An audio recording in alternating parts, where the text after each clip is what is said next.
TEDx is about you. It's not about the speakers. And what we hope is that you'll take some of the ideas that you've learned here today that have inspired you and that you share them. And what I want to talk about today is why it's important to spread ideas. And I'm going to start with where we all started. So this is me with my mom. We were the center of the universe. Everything was about us. The only thing we cared about was food, our diapers, and mom, right? When mom was out of our sight, we screamed bloody murder, but we were the center of everything. And then as we begin to grow and we start to see the rest of the world, maybe some of us want to do something about that. I wanted to be involved in community service, and I wanted to learn the ways to do that. And I learned about life-saving, I learned about community service, I learned about helping people, and that was how I started. And soon, I'm in college as a senior, and I'm teaching English in Bengkulu, Sumatra, in the jungle of Indonesia. Why am I teaching English and why in Indonesia? Because English was the language of medicine. And for them to be able to share technologies and drugs and new techniques, they had to speak English. And I was important to them because I gave them a tool that enabled them to share great ideas and technologies with people in their communities. And so I found a calling. I found this was something that I wanted to do, but it wasn't enough to teach a group of 40 or 50 doctors and nurses. I wanted to do more. And I think that's what happens. You get this fever when you inspire people and you know that you can be a part of changing our world. But there was a myth that I had in my head, which was there were only two ways that I could be important. And one way was money. To be a philanthropist, to earn enough money that I could give money to people who had great ideas.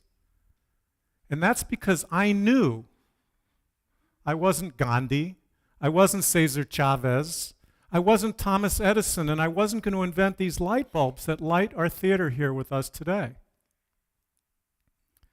And so I started a business. In 1994, internet marketing was probably the best business I could have started. And our focus was in real estate. And in Southern California, that was a pretty good business to be in. I mean, because everybody knows in Southern California, the price of real estate only goes one direction, straight up. And so my company, Interactivate, also went straight up. From 4 to 20 to 50 to 100. Pretty soon we had an office in Newport Beach. We had an office in Boulder, Colorado. We had an office in San Diego. We had over 150 people. And we were in this wonderful business. 90% of our clients were in real estate. Remember? It only goes up. And then suddenly, 2007 and 2008, that real estate market went straight down. And Interactivate crashed.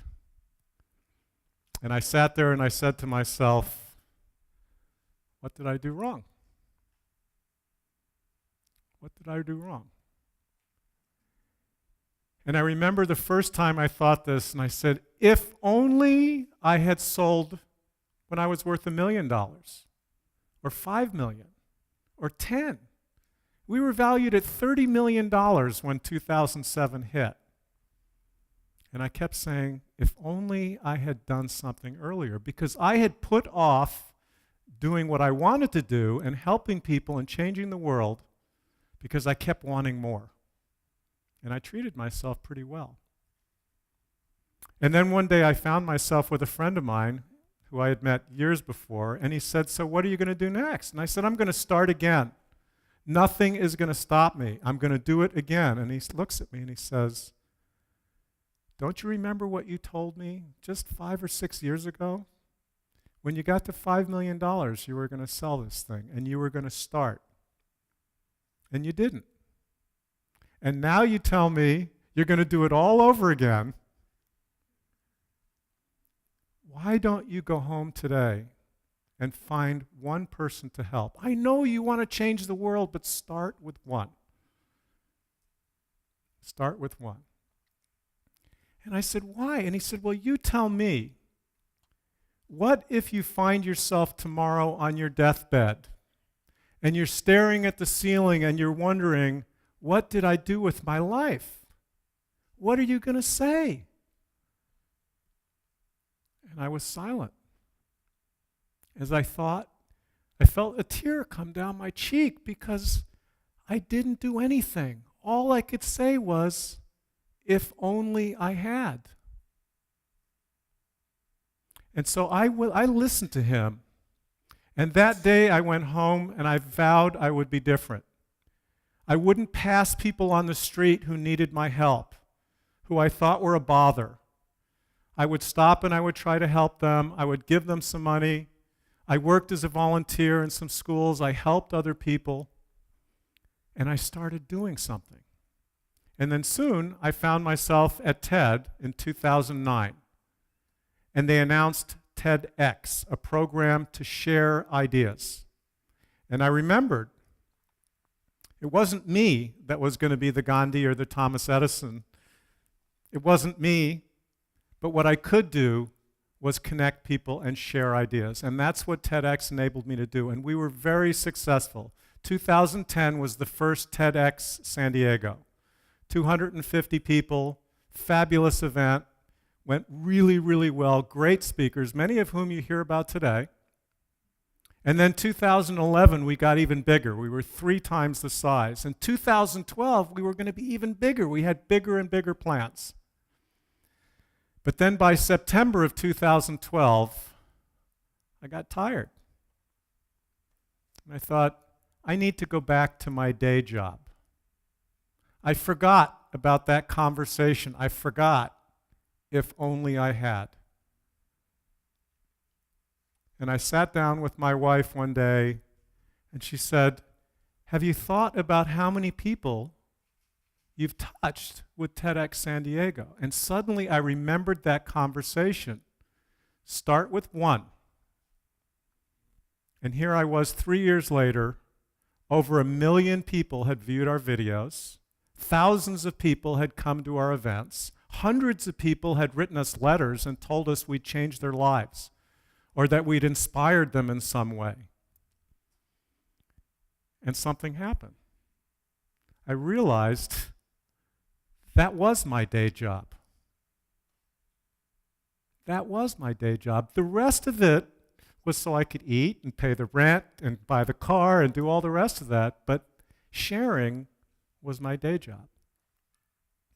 And I realized that change doesn't happen overnight because it had been years since that statement, if only I had. And so change can look like this. You hit a cue ball into those 15 balls, and 1 or 2 or 3 or 4, maybe they go in a pocket, and the other 11, they stop. But if you can find something that starts a chain reaction, if you can find something that inspires others to inspire others, more like a nuclear reaction, where when an atom strikes the other atoms, they explode, and those 15 balls now hit 15 other balls, and then 15 more, and pretty soon, you've impacted thousands of people. And in the course of all of that, I found myself standing on stage at TEDxTijuana, sharing my idea. And then something else happened. Way back in 2010, at our very first event, I was inspired by 2 of our speakers. I saw something incredible that they both talked about, and I saw a way to put those 2 ideas together. And so 2 weeks ago, I was at the Massachusetts Institute of Technology in Cambridge, the MIT Media Lab, an epicenter of innovation, not just in the United States, but in the world. And this was my product, horticultural lighting to help bring agriculture closer to people in cities. It's a part of a project at MIT called the MIT City Farm, a brand new project just launched 2 weeks ago, with very big vision and ideas of what it can do in the future.